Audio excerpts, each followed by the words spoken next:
This will be our second lesson on chemical equilibrium. Yesterday,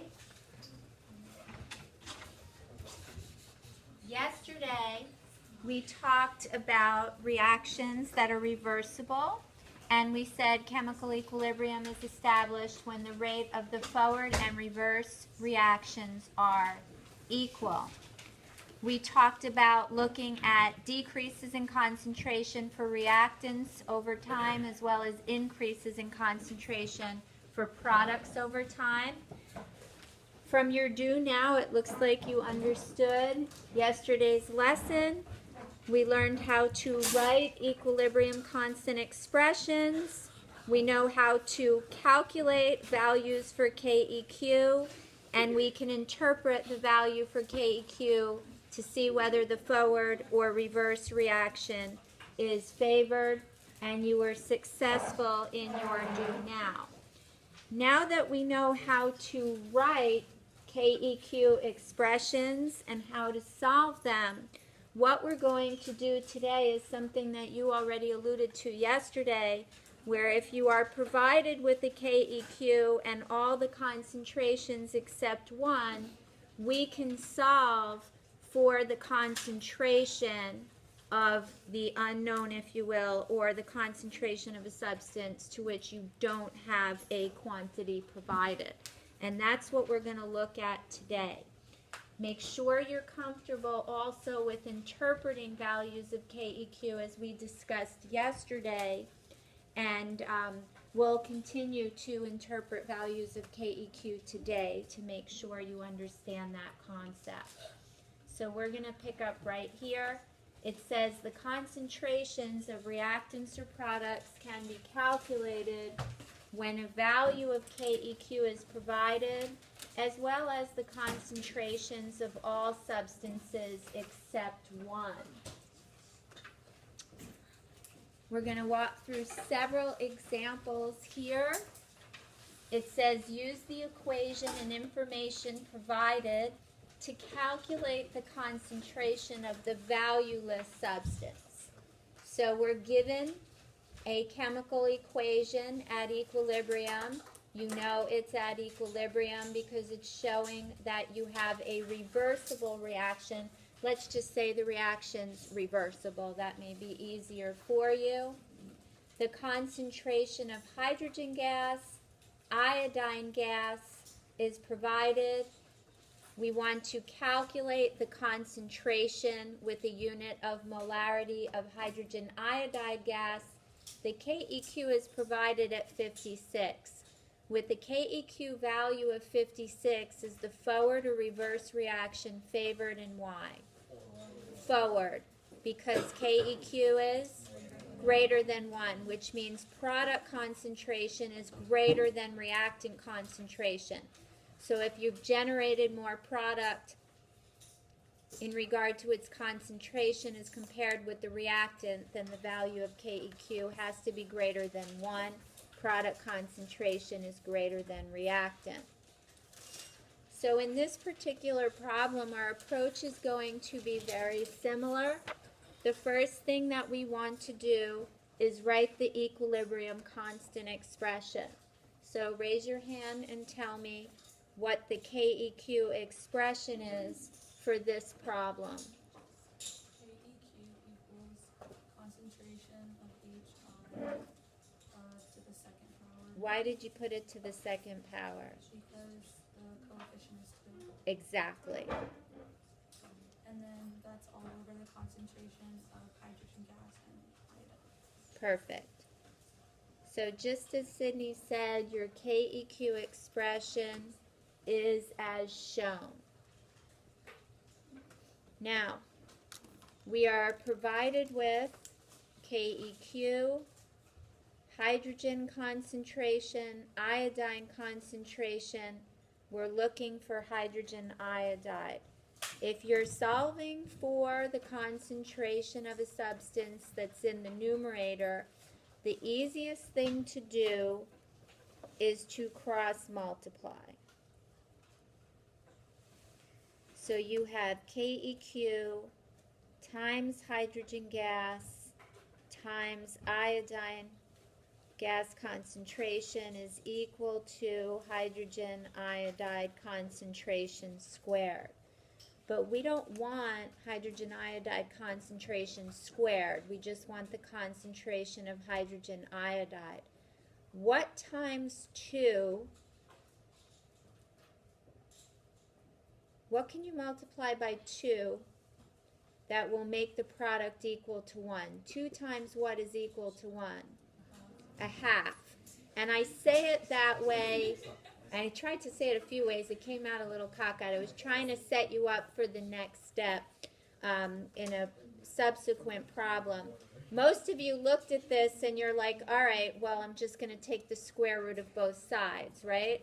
But what I do want you to see is that if you multiply that exponent of 2 by a half, you'll get 1, because that'll be important in a little bit. But for our purposes right here, we can simply take the square root of both sides. I'm going to flip this around just because we're solving for this.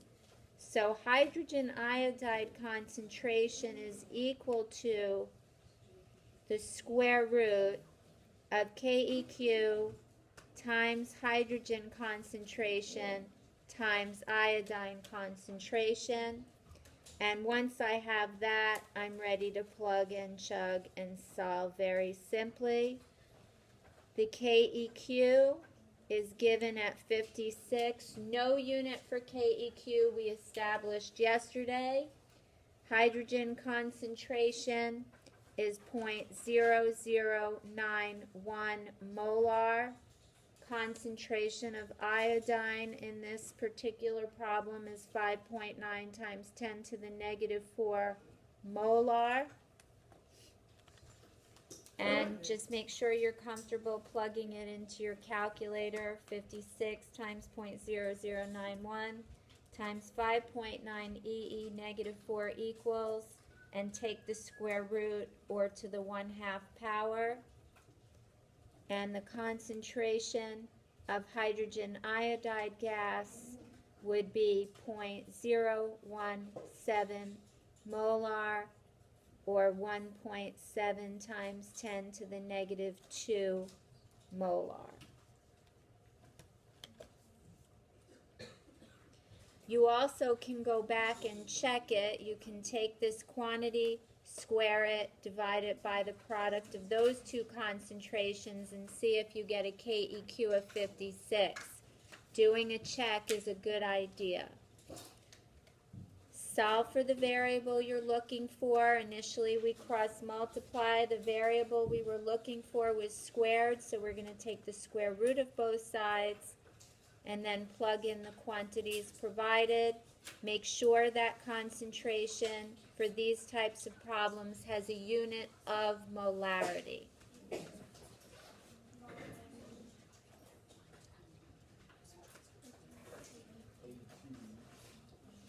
Jason, question? Question? Pretty straightforward? Yes, yes? You're getting it from your calculator, right? Okay. Now let's get a little more involved with some more difficult problem solving. The second problem we've written KEQ expressions for already. Let's do a little analysis before we get going, just to review yesterday's concepts. The KEQ is 1.0 times 10 to the negative 2. Is the forward or reverse reaction favored? Reverse, because KEQ is less than 1. When you're approaching these problems, you still always will first write a KEQ expression, and I've set it up for you that way on your quiz, which will be either at the end of this week or the beginning of next week. We can vote on it later. In this second problem, the first thing we want to do is write a KEQ expression. Volunteer. Go ahead, Chris. It's going to be the hydrogen, chlorine, and then the oxygen on the bottom. Okay, let's do the top first. Oh, okay. Then it's going to be the chlorine or chlorine, Chlorine gas. and then Raised to what power? second power. Why? Because it is a 2 coefficient. Coefficient of 2. Go ahead. The water vapor. Now, if water were a liquid, would you include it? No. No. And you're going to raise the water to what power? The second power. All right, keep going. And then you're going to take the oxygen and the HCl and put in the denominator. And raise the HCl to the fourth power. What about oxygen? Does that get raised to any power? No. No, because the coefficient is 1. Or No coefficients of 0, silly. All right, what are we solving for? Oxygen. Now, when you are solving for the concentration of reactant in the denominator, we have talked previously about interchanging numerators on one side of the equation with the denominator on the other side of the equation. So you very simply can interchange these two variables. If you don't understand why, cross multiply and solve, and you'll get the same result. But oxygen concentration is going to be equal to chlorine concentration times water concentration, both of which are squared. You're going to have hydrogen chloride gas to the 4th and KEQ.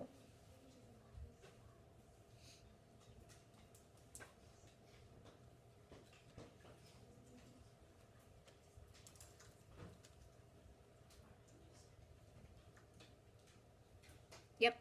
So you can manipulate the variable or do the square root thing? We're not square rooting in this problem at all. What I'm showing you here is if you're solving for concentration in the numerator, your best approach, good luck, your best approach is to cross multiply because it's all going to lay out perfectly. So if it's in the denominator. If it's in the denominator, you can interchange these two. If you don't see why, you could cross multiply.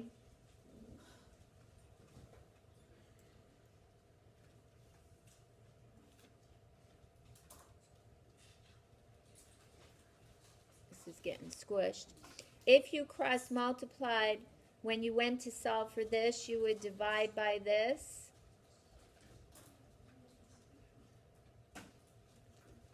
And that's exactly what we got.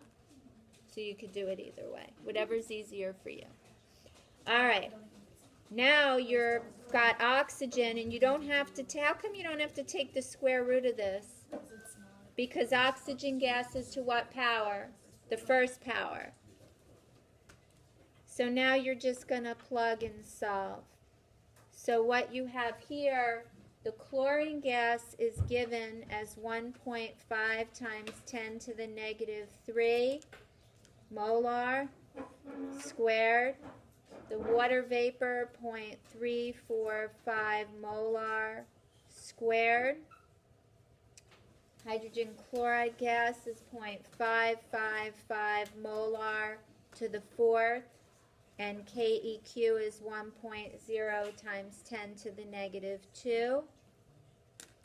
In your calculator, unless you have a multi-view, the only parentheses you need are the ones in red. You've got 1.5 EE negative 3 squared times 0.345 squared equals, divided by open parentheses, those are the red, 0.555 squared times 1 EE negative 2 close parentheses, and you will get this. I plugged that cockeyed. Let me run that again. That's a 4.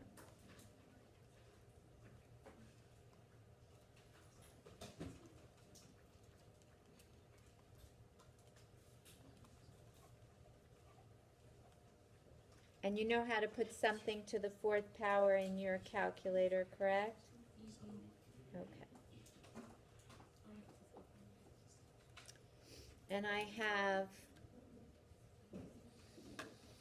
2.8 times 10 to the negative 4 molar.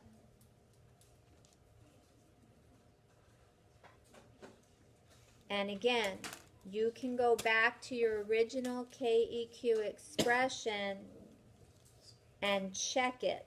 And it's a good idea to make sure you haven't made any type of calculation error. And you're good to go there. Is this when our quiz goes up, or is there still one more? There's one more section.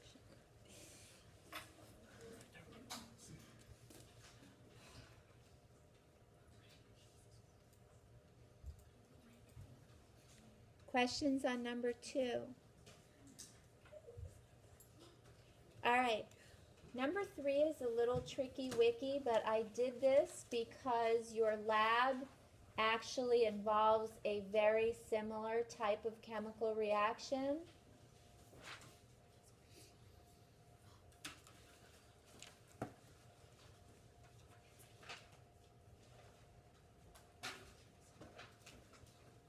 In number 3, you have complex ions. But you also have a liquid. What do you know about the liquid? You don't put it in a KEQ expression, right? All right.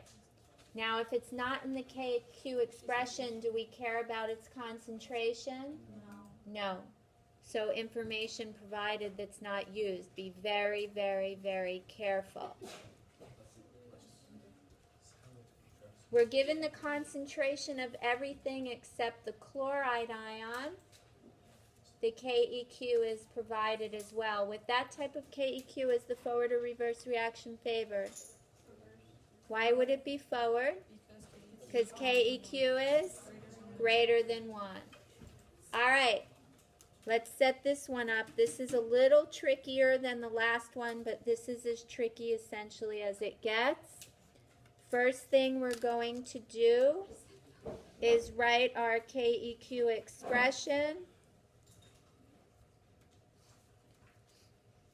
We're going to have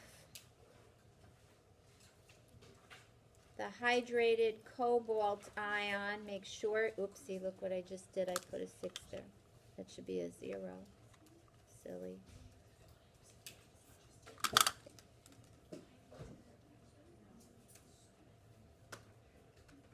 Make sure you write the whole ion out. The 2 plus is the charge. It doesn't become the exponent. Chloride ion to the 4th power over the other complex ion, and these have pretty funky names. We're not going to get into it. We're not going to include the water because water in this balanced equation is a liquid.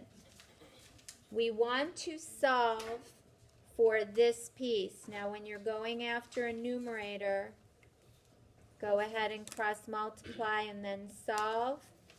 So we have KEQ times concentration of this ion is equal to the concentration of this ion, which is complex, times chloride ion to the 4th. We've got to divide both sides by this.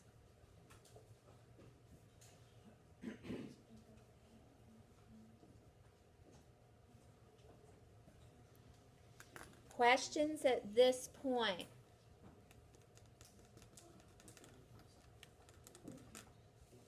Chloride ion concentration is to the 4th power. 4 times what fraction will be 1? 1/4. So I'm going to multiply this exponent by 1/4 to get 1, which means I have to take this whole fraction to the 1/4 power. Does that make sense? Yes? Okay, because you're in Algebra 2 or past. All right, so our chloride ion concentration then, I think I'm going to write on the next page because I got squished.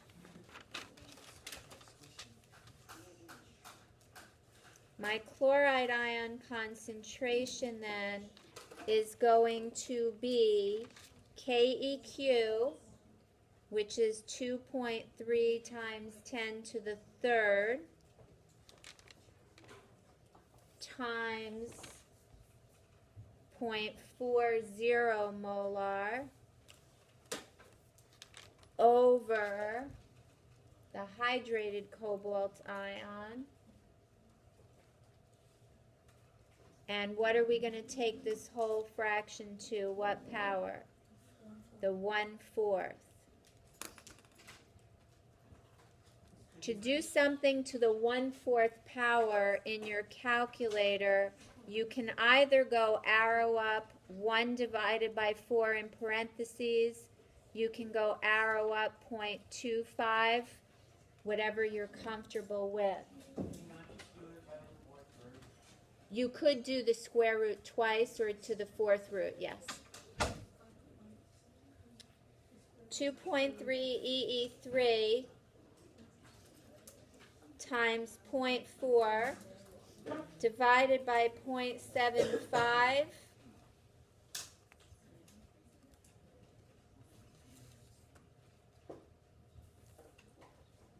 and then we're going to go arrow up to the 1/4 power and we get 5.9 molar. That's the tricky type of problem you want to be very careful with, and we'll do another one to make sure you're golden. Go ahead, Chris. If we just shorten her work a little bit and just put the entire equation or setup into one equation and then just find the answer, is that okay? In regard to getting full credit on your quiz, one of the questions will ask for KEQ. I really need you to show me this piece, because if you don't show me this piece and you calculate it incorrectly, it's minus 25. Exactly. So at least if you can show me how you solve for it, if you just make a calculator error, then it's a certain number of points off. But if you don't show me the work in regard to how you would have gotten there, then I don't know if you were able to manipulate the variables properly. Everybody's heart attack is over? Good. All right. You want to do one more together, or you want to try it yourself? I've got questions 4 and 5. Here's 4. You want to try? All right. Try 4. I'll give you 5 minutes. I'll put the answer up. We'll make sure that you're comfortable with it.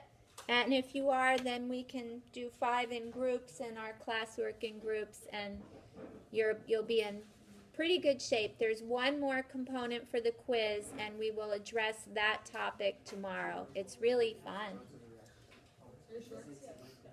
I'll do work too. Actually, I think I did these.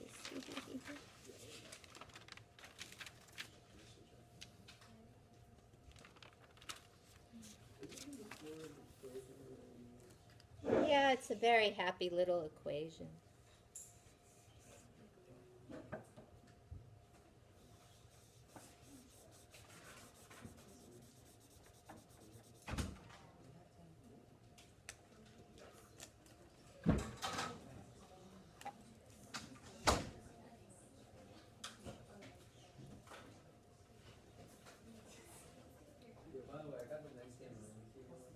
Hey guys, are you done with the problem? Yeah.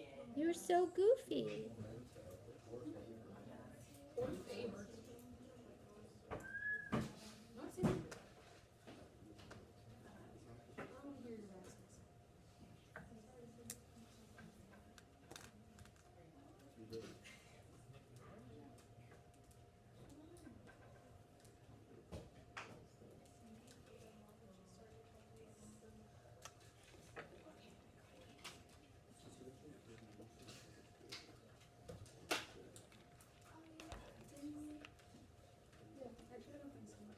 How'd we do?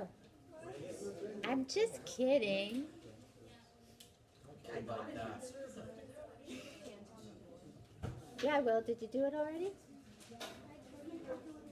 Who else is done with number 4? Me. Wow. Cool.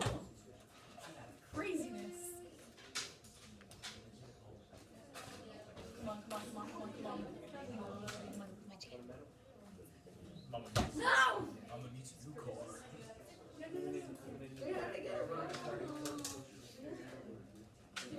I'm gonna try one more Wait, can you just flip it up real quick? Yeah, but there's a couple things I want to mention, so.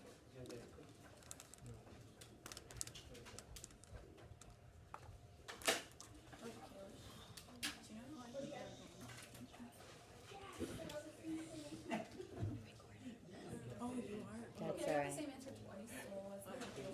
Sydney, what'd you get? Apparently I'm wrong, so don't worry about it. No, I think I got it wrong too. I just wanna know if you got the same one. That's not what I got. Syntax error. He's probably right. What did you do? Sydney, I wanna know if you got the same one answer. I got 1.7. Wait, flick it up, please. Did you get 8.7? No, I got. Look down, down, down. Ow! Wait, you didn't do anything. 1.7. I got 2.7. I got 0.44. All right. Let's make sure your setup is correct. So on number 4, I forgot to do something. Wait, I know the answers. on number 4, make sure you set it up properly. Make sure you plugged in properly with the correct exponents. Don't forget to take it to the 1/4 power. Oh, that's why. Here's your answer. I flipped it wrong. Guys, shh. I flipped it wrong. Couple things. Don't forget the unit of molarity for concentration. If you're plugging everything in and you're still getting the wrong answer, that's a calculator issue. I will gladly help you with your calculator. The parentheses you must have are the red ones. So that's number 4 we'll address. For videotaping purposes, I just want to show the answer to 5, which you'll work out. So the answer to 5 is here, now covered. The classwork that goes with today's lesson that you have over 15 minutes to play with is 1 through 8, and you've already done 1 through 4 already. After these 2 lessons, you should understand what a reversible reaction is, the definition of chemical equilibrium, how to write KEQ expressions, how to calculate KEQ or concentration of a reactant or a product, and you also want to know how to interpret values of KEQ. That is 70 points of your quiz. Tomorrow we will do Le Chatelier's principle, and we will practice on Thursday, and we will decide the best day for your quiz. Questions? Okay. Wait, can you flip it back to